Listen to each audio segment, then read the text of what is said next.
Hola amigos, bienvenidos al capítulo 27. Vamos a hacer ahora uso de la librería de Apache, el cliente HTTP GET.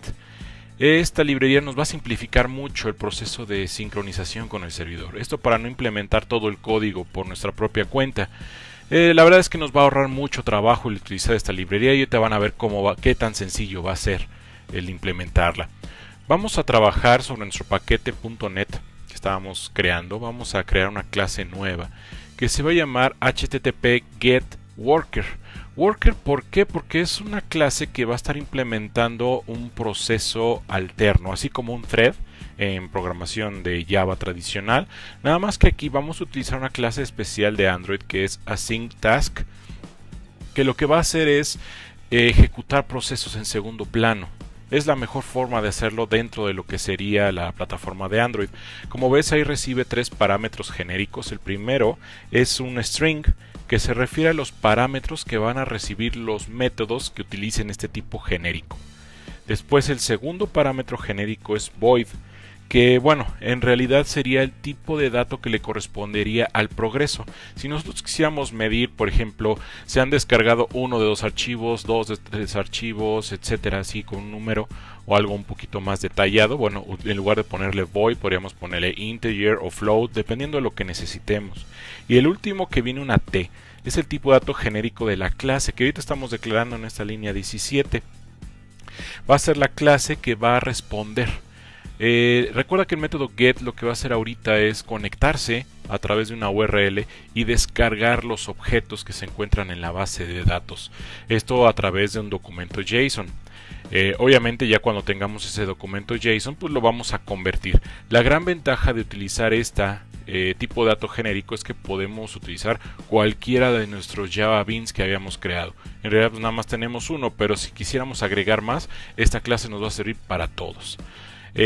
Implementamos ahorita el constructor. Vamos a recibir el objeto Object Mapper para lo que sea el procesamiento de JSON que habíamos creado en capítulos anteriores, y la clase del Java Bean que vamos a estar transfiriendo o esperamos recibir del servidor. Ahora vamos a sobreescribir el método toInBackground. Así como en thread tenemos el método run, aquí en AsyncTask tenemos su equivalente que sería toInBackground, y recibe por parámetros el tipo de dato que nosotros definimos en nuestra línea 13. Ahí es el primer parámetro, es el string que les comentaba hace rato. Como ven, damos los puntos suspensivos para lo que serían argumentos variables o var_args, y le ponemos ahí un método que ahorita vamos a crear, que es el de process o procesar. Y como nada más vamos a utilizar la primera cadena, le pasamos el primer parámetro que es strings corchete 0. Ahora, el siguiente método que tenemos que sobreescribir es onPostExecute.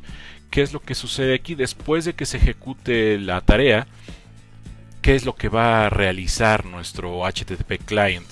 Lo que vamos a hacer es notificarle a los auditores que se hayan registrado en este worker que hemos recibido una respuesta del servidor. Por eso es que le estamos pasando con un for. Ahora, si te das cuenta, en la línea 15 estamos utilizando un hash set. O sea, en lugar de utilizar un list, como muchas veces en algunas documentaciones nos recomiendan.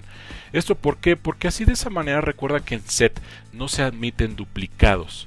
Y en una lista sí se admiten duplicados. Quiere decir que yo podría meter dos veces el mismo listener en una lista.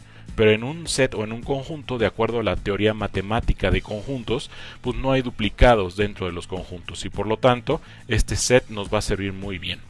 Y así evitamos que se notifique más de una vez el listener. Claro, estamos de acuerdo que el desarrollador es el responsable, pero si nosotros podemos facilitar ese trabajo, a lo mejor más adelante se nos olvida y nosotros mismos cometemos el error.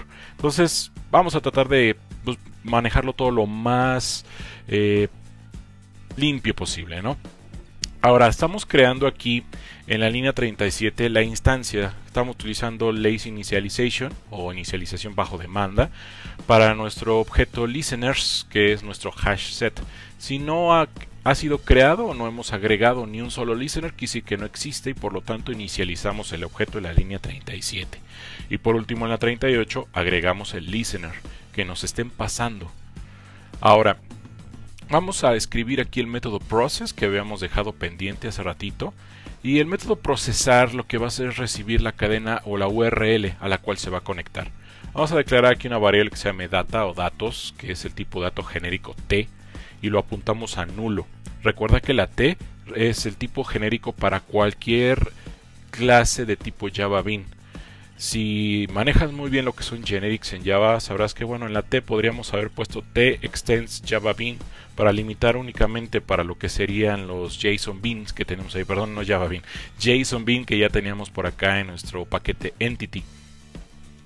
Pero vamos a dejarlo un tanto abierto, más que nada porque más adelante vamos a necesitar que se reciban también listas de JSON Bean. ¿Por qué? Porque a lo mejor lo que estoy obteniendo del servidor no es un solo objeto, sino es una serie de objetos que están en la base de datos y por lo tanto es una lista. Entonces ahí sí necesitaríamos dejarlo abierto sin darle el extends JSON Bean. Ahora, en estas líneas son las más importantes. Tenemos la 47, creamos el objeto HTTP Client. Es simplemente utilizando la clase default HTTP Client.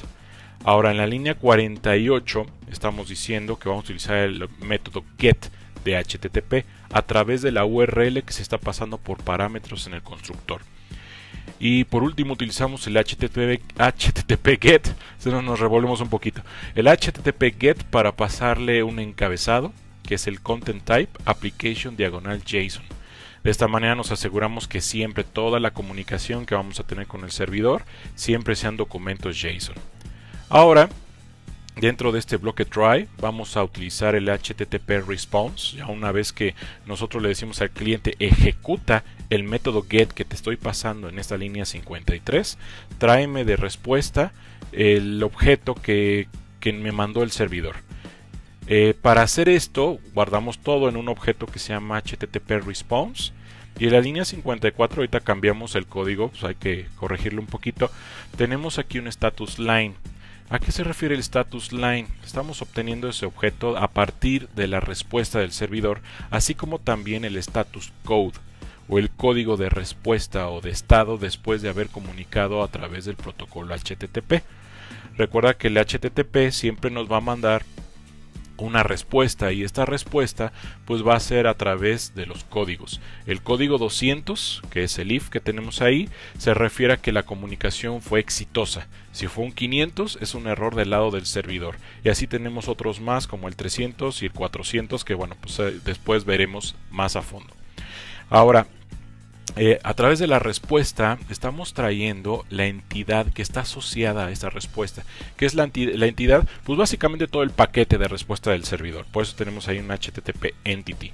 Y en la línea 60 utilizamos una clase también de la clase del paquete, perdón, de Apache, que es entity utils, que va a convertir la entidad que nos mandó, el servidor a un objeto.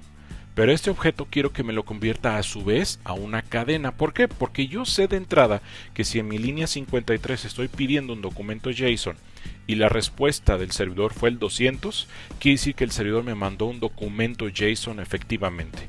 Y por lo tanto traigo la cadena ya como un documento, y en la línea 62 a través del objeto mapper, que es nuestro object mapper que estábamos trabajando, leemos lo que se encuentra dentro de la cadena y le pedimos que lo convierta a un objeto de tipo bean class. Bean class es ahorita nuestra línea 30, que es apenas se alcanza a ver. Acuérdate que es nuestra clase que está asociada a este get, que bien puede ser un objeto de tipo contacto o una lista de tipo contacto. Ya que hayamos leído los datos y lo almacenamos en la variable data, ponemos aquí un else en caso de que no nos haya dado una respuesta correcta, y nada más ponemos un to do para que eventualmente hagamos esto un poquito más detallado y avisarle al usuario que hubo un error en las comunicaciones con el servidor.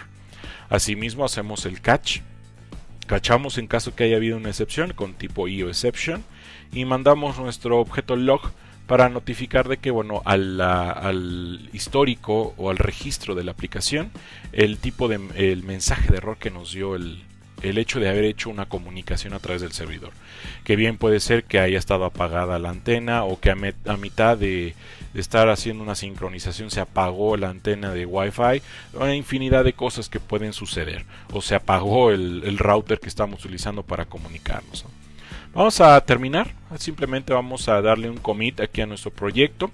Por el momento es todo, los espero para el siguiente capítulo y muchísimas gracias por todos sus comentarios y por seguirnos en este canal. Que tengan un excelente día. Gracias.